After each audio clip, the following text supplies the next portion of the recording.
Hey guys, it's Rob the Rogue Jedi here. Hope you're having a great day so far.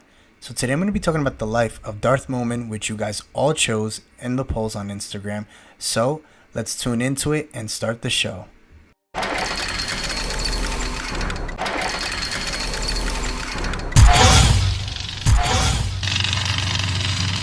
So early into Momin's life, he experimented with the Force to create. One day, he mutilated his pet rat-a-cat, Flitta, and made a sculpture out of his flesh, bones, and organs. When Momin's mother searched around for it, thinking Flitta had ran away again, she walked in on Momin's sculpture horrified at her son's new creation. Around that point in his life, Momin came to an understanding that if an individual did not feel anything when seeing this creation, then they created nothing.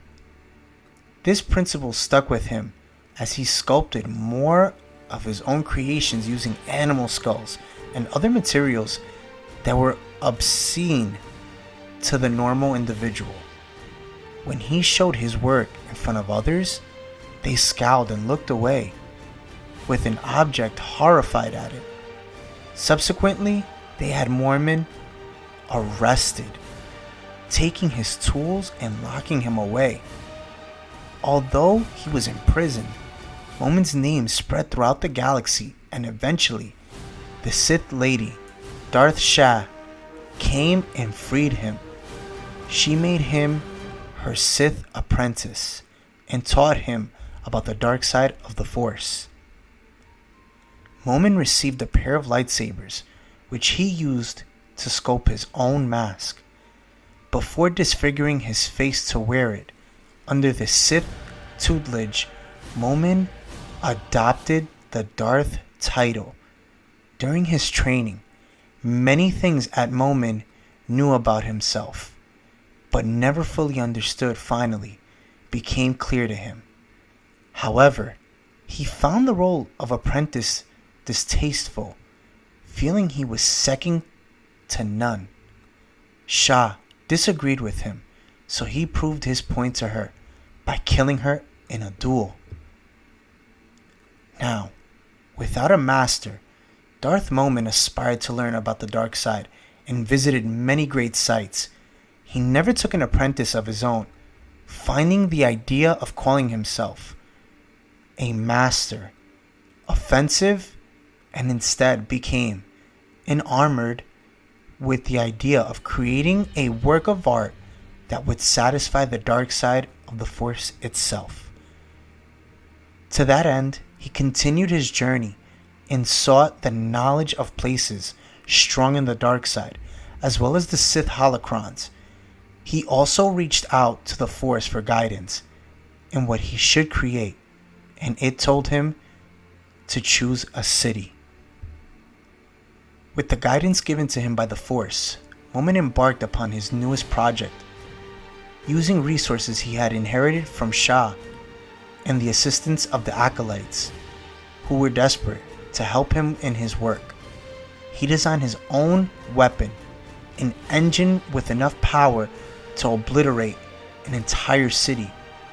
To make it worthy of the Force, Momin planned to pour the Force into his engine at the moment of ignition and use it to slow down time, forever trapping the expressions of horror and pain on the city's inhabitants forever. Momin chose a city to attempt this on and brought his weapon before it to enact his plan. However, the Jedi found him and boarded the weapon as he activated it. The presence of the light side of the Force disrupted his concentration and made him lose control over the engine. This led to his own apparent destruction by vaporizing into nothing, leaving only his mask, which contained his spirit. Now we're going to go into the topic of meeting Vader in the comics. Momin was considered a heretic by the Sith, and his teachings were covered up, with his unique uses of the Force never being replicated.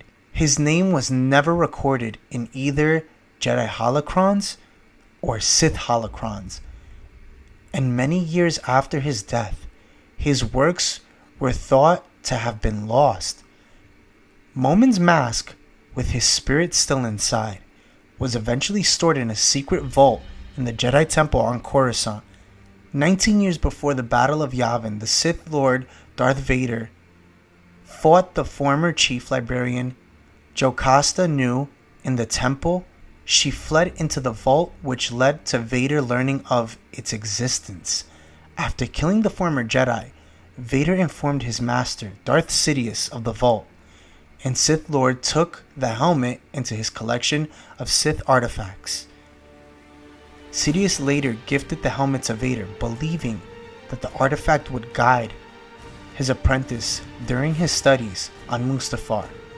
Vader brought with him Sidious's chief architect, Colonel Alva Brenna, and her aide, Lieutenant Roga, to design a facility for his use. Brenna examined the helmet on their journey to Mustafar, questioning its origin. While she consulted with Vader on Mustafar, the mask came to possess Roga, and Momin used the officer's body to design a fortress. Brenna walked in on this, and Momin shot her. Vader was alerted to the commotion and walked in on Momin's completed design. Vader took the mask to the Sith cave on Mustafar and reached into it with the Force. Momin's spirit responded by showing his past right to him. As he closed his story, he attempted to possess Vader with the mask, but the Sith Lord resisted. When leaving the cave, however, Vader ran into a group of Mustafarians. He killed 2 of them, but used the mask to possess another one, giving Momin a body again. The 2 returned to the cave, and Momin claimed the fortress he designed could tune the engines of the locusts inside the Sith cave and open the door of the dark side.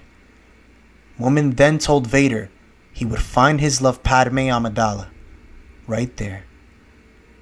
Vader did not believe this and force choked him. Momin, though, assured Vader he was not lying and yearned to build the fortress he had designed. Vader allowed this, but assured him he would suffer if he betrayed him. Construction began with Momin's design for Vader's fortress. With the help of Imperial resources sent to Mustafar, the structure was soon finished. However, when Vader attempted to open the door of the dark side, it failed, and the fortress was wrecked. The pair tried again with more designs, with Momin's guidance, but they failed also. As a side effect, Vader's efforts to open the door affected the rest of Mustafar, causing lava storms to ensue chaos on the Mustafarians. Lava fleas also began attacking the construction site regularly due to what a Gamma trooper said. Following the failure of Momin's 5th design, he concluded that he was using too many focusing spires on the fortress, making the energy of the dark side locust uncontrollable. Vader, though, killed his Mustafarian host as a punishment for his failures, having his mask possess as a stormtrooper in its place. Once Momin was in control of his new host, he told Vader his next fortress design would be successful and ordered the construction workers to clean up the wreckage of his most recent design. After he said that, they were interrupted by a lava flea attack. When Momin asked a MAGA trooper why the attack was occurring, the trooper claimed it was one of the many that were happening daily, speculating that the construction site may be a breeding ground for the insectoid creatures. The trooper joined the fight, and Momin expressed his fascination at how the lava fleas were conspiring to wipe out the site and his vision. Momin designed a 6th fortress, which, despite his assurance in its success, also failed and was wrecked like the others. Vader killed his newer host and had his helmet possess an Imperial officer. Momin had confidence in the 7th design, but it too failed, and Vader replaced his host with the lava flea. When Momin's 8th design failed, Vader killed the lava flea and had the mask possess an Imperial construction worker. Momin had a great amount of confidence in his ninth design, which Vader assured would be the last. Vader too felt a great amount of power in focusing the chamber built into the Sith cave and began to channel the Force from inside it.